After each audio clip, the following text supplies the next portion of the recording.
Halo Sobat WK, kembali lagi dengan saya Joanita dalam program Warta Karir. Kita akan bicara mengenai masalah dunia kerja, bukan masalah ya, apa yang harus diketahui di dunia kerja dan apa yang sedang yang sedang marak tentang dunia kerja saat ini yang ternyata tidak baik-baik saja. Gitu ya, saya turut prihatin untuk semua teman-teman yang mungkin mengalami hal-hal yang tidak mengenakan, misalnya PHK dan sebagainya. Semoga segera dapat pekerjaan yang lebih baik di luar sana ya, gitu. Baik, saya nggak sendiri tentunya, ditemani oleh praktisi HRD. Sebenarnya bukan praktisi, dia udah pakar banget, malang melintang di dunia HRD itu udah lama banget. Halo Mbak Fitri. Halo Mbak Ari. Malu sendiri dengernya. Enggak lah, emang udah pantas untuk dapat title itu Mbak, gitu ya. Baik teman-teman, untuk tema kita hari ini adalah, kalau kemarin minggu lalu ya, kita tuh bicara tentang persiapan atau siapkah kita kalau menghadapi masa pemutusan hubungan kerja yang mungkin datangnya mendadak seperti gelombang tsunami gitu ya. Nah, untuk tema hari ini ya Mbak ya, kita akan bicara tentang hati-hati menerima tawaran pekerjaan dari luar negeri. Nah, biasanya nih Mbak, saking paniknya gitu kan, mungkin mendadak atau bagaimana tiba-tiba harus di lay off, kemudian kan dia punya keluarga yang harus dihidupi gitu kan, atau mungkin dia sendiri harus menghidupi dirinya sendiri. Akhirnya kan udahlah, pokoknya gue harus dapat pekerjaan dulu apapun itu gitu kan. Nah, ternyata banyak pekerjaan-pekerjaan orang-orang saat ini kayak waktu itu ya Mbak, ada hashtag kabur aja dulu, merasa di sini tidak bisa mencari pekerjaan sesuai dengan dirinya gitu kan. Akhirnya mencoba untuk mencari keluar dengan cara seperti itu, kabur aja dulu. Ini masih relate dan sampai sekarang masih banyak dilakukan. Tapi ternyata di luar sana pun banyak lapangan pekerjaan tuh yang juga menyedihkan akhirnya gitu loh Mbak. Seperti misalnya yang di Thailand ya, di Thailand itu gitu kan, yang akhirnya dia harus pulang dengan kondisi-kondisi yang meminta pertolongan sama kementerian kita gitu kan Mbak. Jadi kalau menurut Mbak nih, gimana sih Mbak caranya kita bisa tahu kalau terima pekerjaan dari luar sana, di luar negeri terutama ya, yang perusahaan ini benar perusahaan yang real atau perusahaan yang membahayakan, kayak ternyata jadi admin judol, padahal sebenarnya di awal tuh nggak kayak gitu. Gimana Mbak? Biar nggak kejeblos ngono loh Mbak. Iya.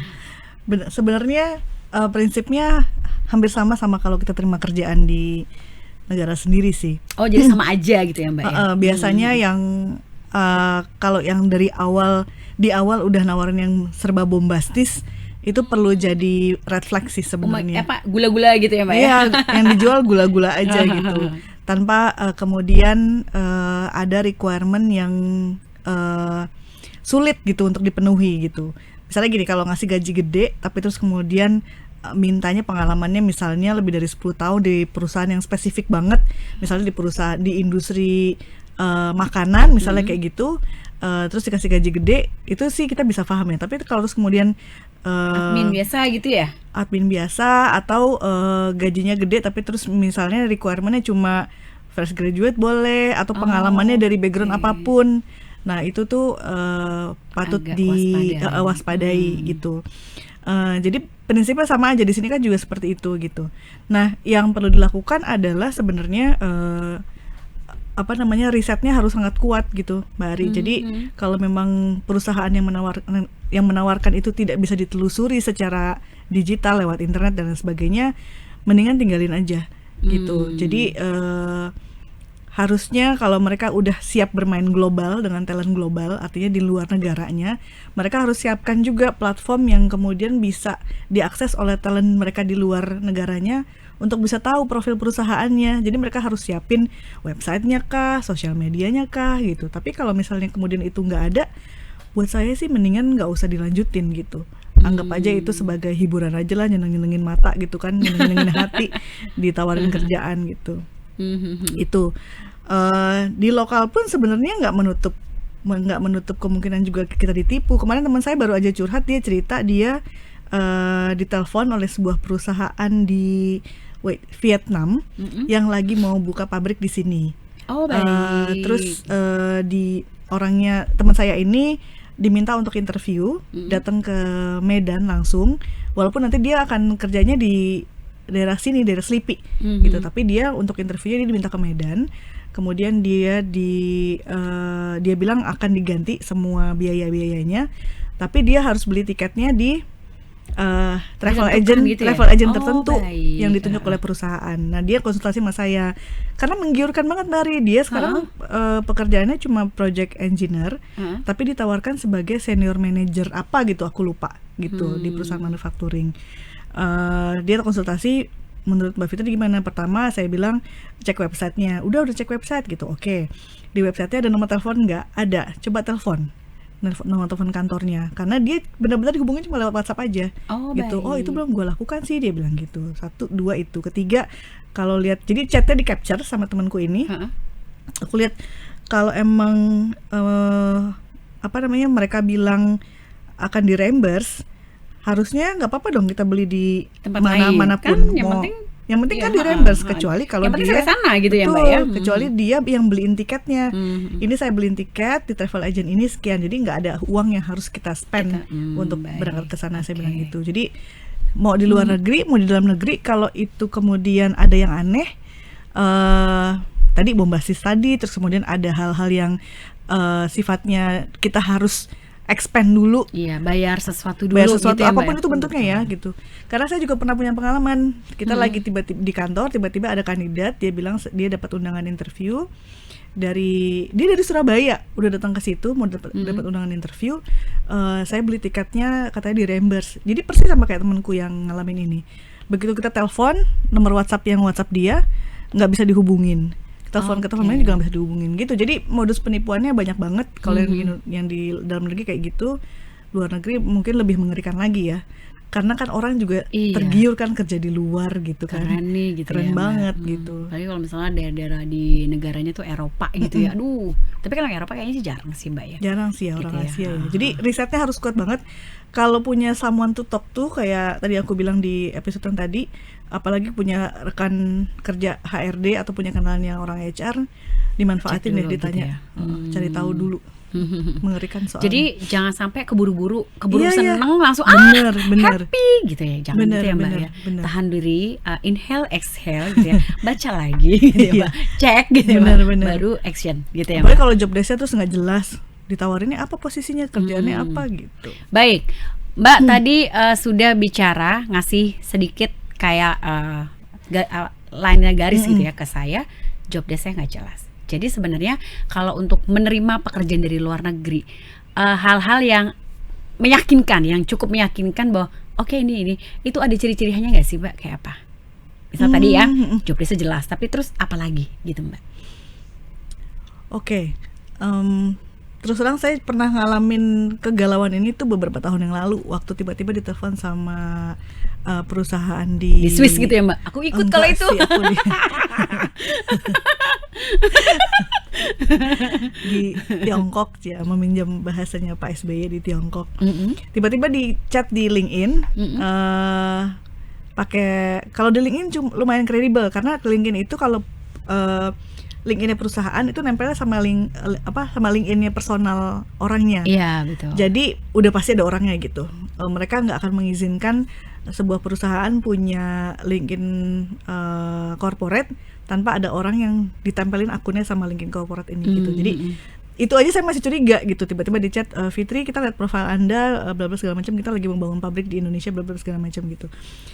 Nah, abis itu aku reply, terus mereka reply lagi dan dijadwalin interview. Nah, kalau bener-bener mereka willing buat ketemu face to face walaupun itu lewat Zoom, itu salah satu tanda positif sih bahwa mereka beneran serius. Kan mereka kan punya risiko dong nampakin muka apa segala macam. Aku kan bisa aja capture untuk kemudian nanti dijadiin bahan kalau misalnya mereka tipu-tipu gitu.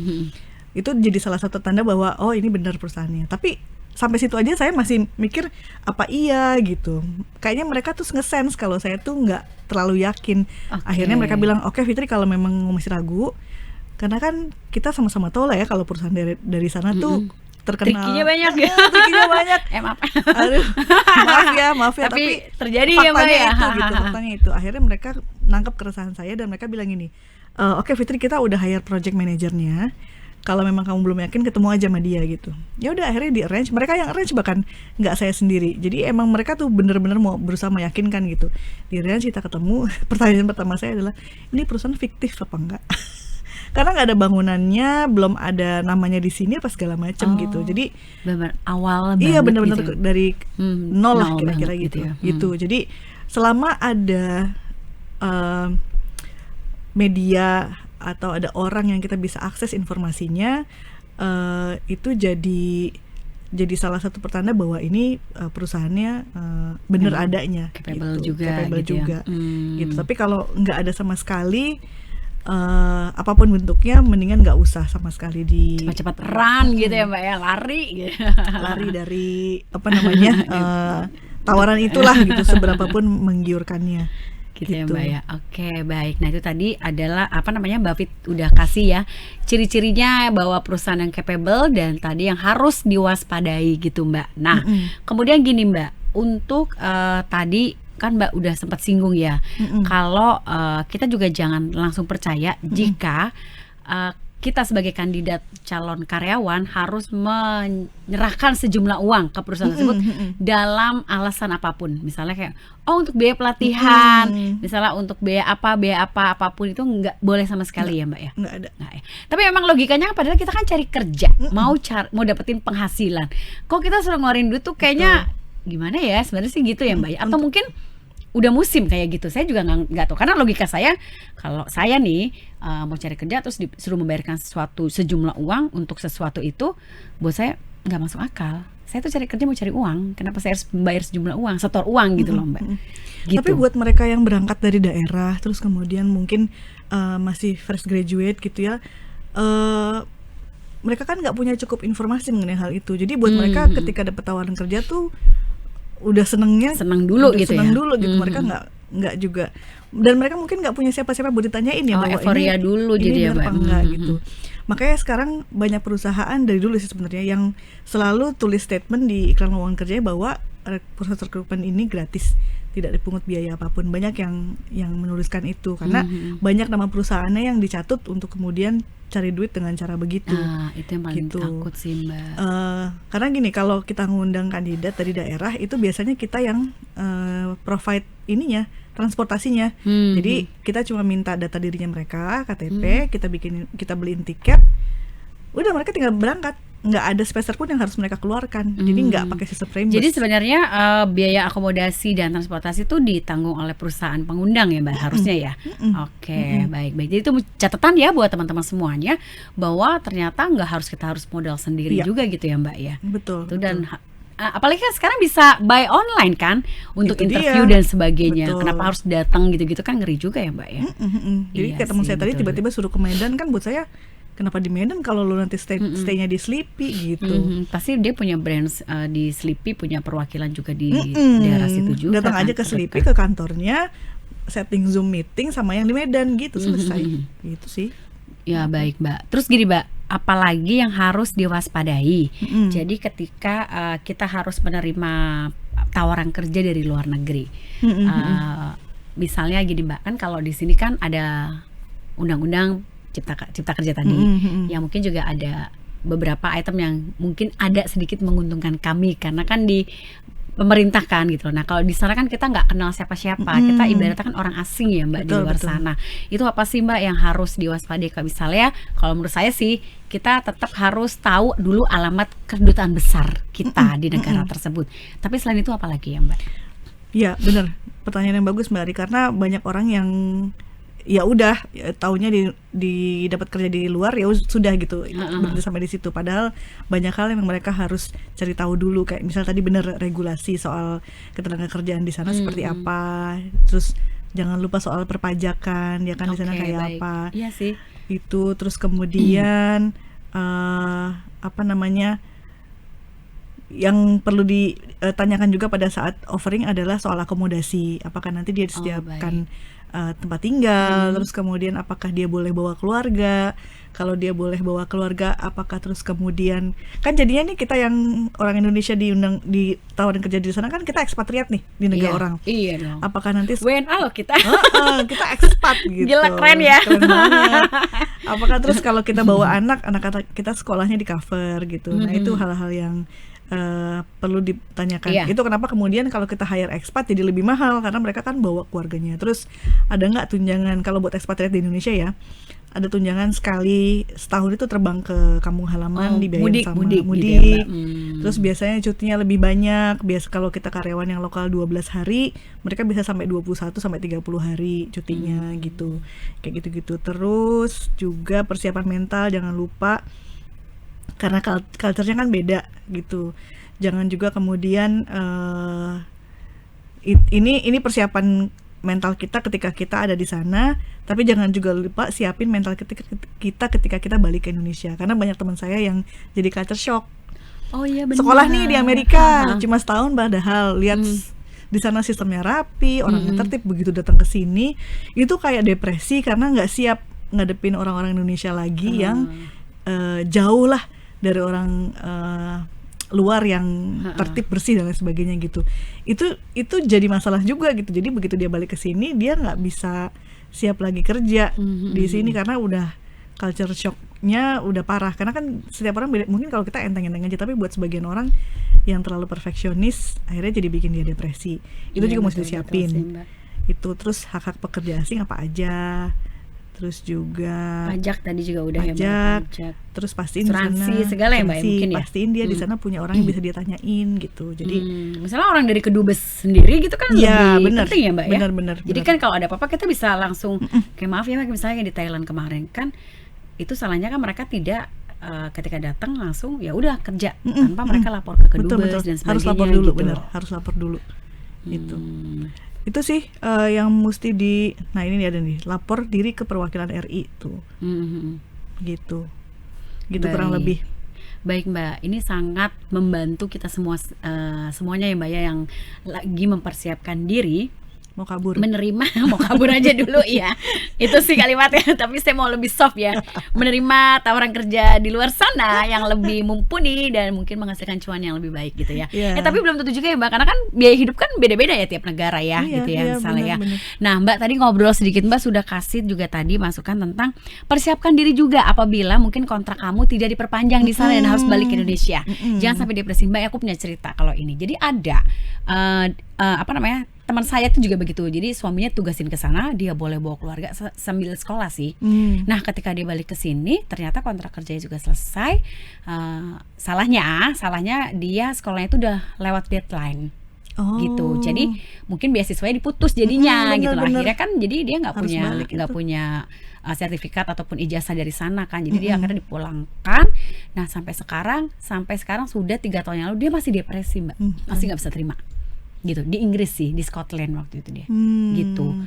Terus ya dia merasa kok kayaknya nggak adil ya buat gue dan sebagainya. Kayak gitu ya Mbak. Nah, ini kan masalahnya kepala keluarga nih. Dia punya istri, punya anak yang masih kecil-kecil. Nah, menurut Mbak apa sih yang harus dilakukan ketika kita sudah tiba di sana, dapat pekerjaan bagus, mungkin dapat beasiswa sekalian untuk belajar di sana, boleh bawa keluarga pula, akomodasi disiapin dan sebagainya. Misalnya mungkin transportasinya juga disiapin, dibiayain sama mereka gitu ya. Itu saran dari Mbak deh untuk orang-orang yang beruntung ini itu harus gimana gitu Mbak? Sebetulnya sama kayak tadi bahasan kita soal PHK ya. Jadi apa yang harus dia siapkan itu samalah kurang lebih sama teman-teman kita yang korban PHK di sini gitu. Jadi kayak dana darurat dan lain sebagainya. Apalagi harus jauh lebih waspada ketika dia di luar negeri karena mereka bisa segampang itu nendang kita gitu. Karena kita nggak punya bargaining position apa-apa gitu. Lu gue bawa ke sini karena lu gue beasiswain kuliah.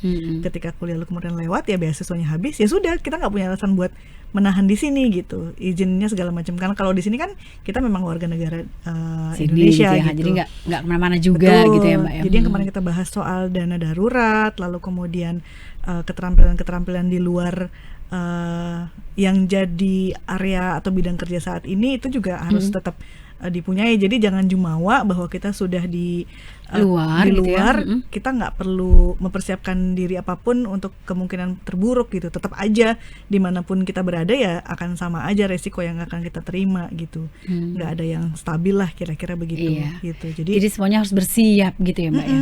Harus ready gitu. Kalau misalnya di sana ternyata istrinya juga bisa dapat opportunity buat kerja, jauh lebih baik lagi. Jangan-jangan ketika suaminya kemudian baik. nggak bisa bertahan, Ternyata istri suaminya masih istrinya malah ada jadi kayak cadangan jadi punya penghasilan nih alasan, Mbak ya gitu. dia jadi punya alasan untuk bertahan karena istrinya mungkin punya visa kerja apa segala macam, yang dimana salah satu benefit dari perusahaannya adalah boleh bawa keluarga. Jadi dibalik kondisinya, jadi suaminya nggak ikut istrinya, kan bisa aja begitu. Iya gitu. sih. Nah itu penting banget dicari tahu ya Mbak ya dari awal ya, kayak gitu ya. Dan jangan terlena sih kalau menurut saya sih Mbak. Betul. Ya jangan terlena, ya ikut euforia bahwa enak tinggal di luar negeri. Padahal sebenarnya kan juga plus minus ya Mbak. Sama aja sih kayak di sini gitu kan. Ya. Jadi kalau lagi di luar negeri sering-seringlah nyanyi lagunya Ikke Nurjanah. Yang mana tuh? Terlena.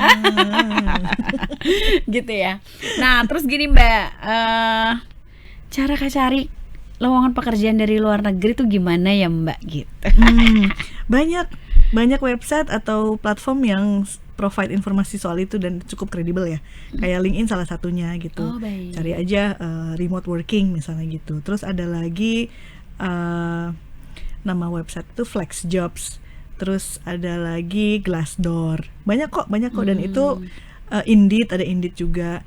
Itu beberapa dari sekian banyak website yang menurut saya cukup kredibel, karena mereka ketika kita mau apply pun itu ribet banget prosesnya di dalamnya. Jadi mesti register dulu, sign up-nya juga informasinya banyak banget yang mesti diisi gitu. Jadi boleh dibilang Gak semudah itu gitu ya Mbak? Terpercayalah gitu, karena memang mereka tuh dari mulai kita mau sign up di websitenya aja atau di platformnya aja tuh seleksinya lumayan ketat gitu. Saya termasuk yang udah pernah coba untuk bisa apply di luar, dan lowongannya memang cukup banyak dan pilihannya tuh beragam gitu. Jadi ada yang kita remote, maunya negara mana milihnya, misalnya negaranya maunya Amerika gitu. Berarti kita harus siap nih, jam kerjanya kan beda. Iya. Jadi kalau orang-orang tidur, siap-siap kita Balik ya, jadi jam meeting kerja. gitu, jam 12 mungkin meeting, jam 1 mungkin meeting gitu, sementara keluarga kita tidur gitu. Atau ya itu kalau emang nggak siap berarti harus milih negara-negara yang Asia atau negara-negara di luar yang mungkin perbedaan waktunya nggak terlalu jauh gitu. Banyak banget pilihannya, jadi dicoba aja, googling aja remote working website, nanti keluar tuh listnya banyak banget. Salah satunya LinkedIn tuh cukup terpercaya sih dan cukup banyak. Masih bisa dipercaya Mbak Masih, gitu ya? masih, Oke, masih bisa. Baik. Baik Mbak Fitri, terima kasih banget untuk obrolan-obrolan pada hari ini, sore ini, bahwa kita ternyata tawaran kerja di luar negeri pun yang kalau kita mau kabur aja dulu karena kondisi perusahaan di sini sedang tidak baik-baik aja tuh juga sebenarnya boleh-boleh aja dilakukan, ya dengan catatan bahwa pastikan perusahaan tempat Anda bekerja itu kredibel, capable, kredibel, dan jangan lupa juga untuk lapor dulu ke kedubes masing-masing di negara tersebut biar lebih aman kitanya gitu ya Mbak ya. Jadi kabur jangan asal kabur. Mungkin hashtagnya tambahin ya. Kabur jangan asal kabur. Kabur jangan asal kabur. Ada juga yang mesti disiapin gitu. Baik Mbak Fitri, terima kasih, dan Sobat WK terima kasih untuk sudah menyimak kami berdua, dan saksikan minggu depan dengan tema yang berbeda lagi seputar dunia kerja, perkariran, per HRD-an, dan juga hal-hal yang sedang in di masyarakat kita terkait dunia kerja. Saya dengan Joanita pamit undur diri, terima kasih dan sampai jumpa.